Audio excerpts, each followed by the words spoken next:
سراج کے والد نے مزدوری کر کے اور کسی طرح پیٹ کاٹ کر سراج کو میٹرک کروایا تھا اور سراج نے بھی جی جان لگا کر فرسٹ ڈویژن سے میٹرک پاس کیا تھا اور میونسپلٹی کے دفتر میں چپراسی کی نوکری لگ گئی تھی۔ رجو کی ماں کو بھی رشتہ مناسب لگا اور اس نے ہاں کر دی اور 2 مہینے کے اندر ہی دونوں کا نکاح بھی ہو گیا۔ گو کہ اس وقت رجو کی عمر صرف 16 سال تھی، لیکن ان کی سوسائٹی میں اس طرح کی شادیاں عام تھی۔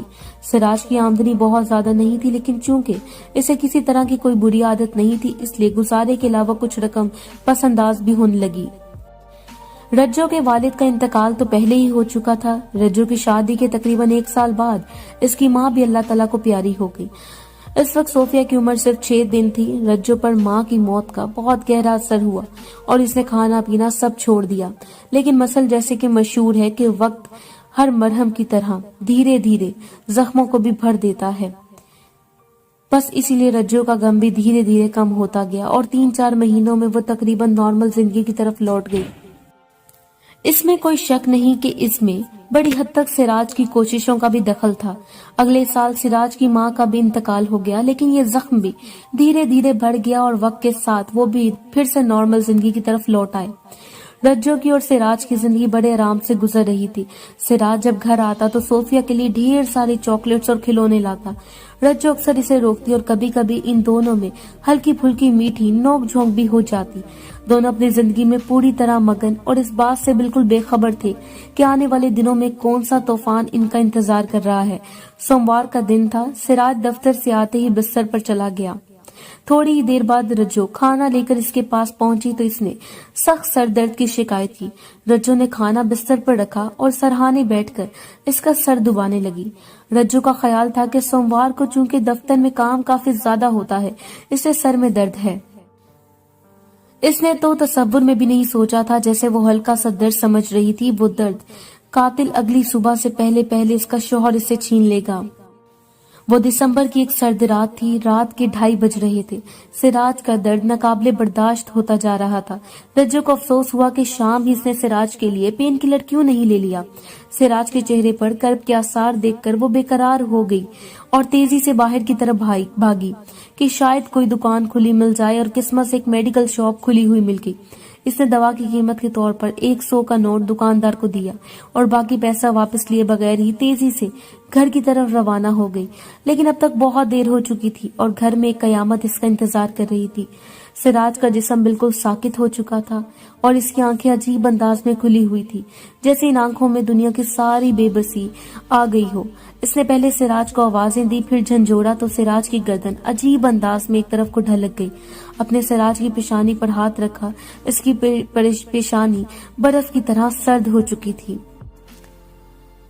اس نے اس کے سینے پر کان رکھ کر دل کی دھڑکن سننے کی کوشش کی اور چیخ چیخ کر رونے لگی۔ سراج کا سینہ کسی ریگستان کی مانند خاموش تھا۔ ہر وقت دھڑک کر اپنی موجودگی کا احساس دلانے والا دل آج ابدی نیند سو چکا تھا۔ اس کے رونے کی آواز سن کر آس پاس کے لوگ جمع ہو گئے۔ کسی نے سراج کی نبض دیکھی اور اس پر تعسف انداز میں اس کی آنکھیں بند کر دی۔ سراج کے 40ویں میں بس کافی رقم خرچ ہو گئی۔ اب رجو جو خود کافی حد تک سنبھال چکی تھی اپنے آپ کو، اسے ایک طرف سراج کی موت کا گہرا صدمہ پہنچا تھا، وہیں دوسری طرف مستقبل کا خیال بھی۔ مستقبل اس کے ذہن میں کچوکے لگا رہا تھا۔ پس انداز کی ہوئی رقم دھیرے دھیرے کم ہوتی جا رہی تھی۔ اسے خود سے زیادہ صوفیہ کی فکر ستا رہی تھی۔ جیسے جیسے رات گہری ہو رہی تھی، لوگ رخصت ہو رہے تھے، اور جب رجو آخری مہمان کو رخصت کر کے بستر پر گئی تو اس کی کب آنکھ لگی سے پتہ نہیں چلا۔ آج سراج کے انتقال کو 4 ماہ ہو چکے تھے۔ آج اس کے فاقے کا 3را دن تھا۔ پس انداز کی ہوئی رقم اس مدت میں ختم ہو چکی تھی۔ گھر میں جو تھوڑا بہت کھانے کو ہوتا وہ صوفیہ کو کھلا دیتی، لیکن آج صوفیہ صبح سے بھوکی تھی۔ جب شام ہوئی تو اسے پڑوسن سے تھوڑا سا دودھ کل کے وعدے پر لے کر صوفیہ کو اس نے پلایا، لیکن اب اسے فکر ستانے لگی کہ کل وہ پڑوسن کو دودھ کیسے واپس کر پائے گی، اور اگر کسی طرح کر بھی دیا تو صوفیہ کے کھانے کا بھی تو انتظام کرنا ہے۔ اسی فکر میں رات کے 12 بج گئے اور نیند سے اس کی پلکیں بوجھل ہونے لگی اور دھیرے دھیرے نیند کی دیوی نے اسے اپنے آغوش میں لے لیا۔ اگلی صبح جب بیدار ہوئی تو اس نے ماں کا صندوق کھولا، سبز چادر اور ٹیپ ریکارڈ نکالا۔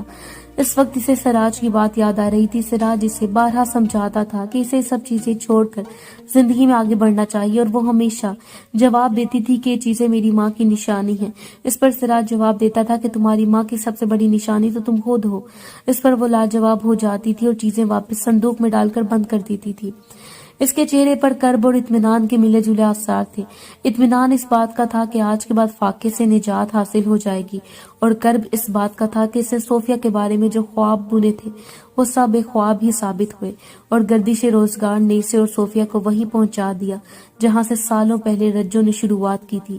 صبح ہوئی تو اس نے چادر کے ایک طرف 2 کونے خود پکڑے، وہیں دوسری طرف 2 کونے صوفیہ کو پکڑائے، ٹیپ ریکارڈ میں قوالی لگائی، میرے سرکار کو، سب کے غم خوار کو السلام السلام السلام السلام، اور وہ نکل کھڑی ہوئی۔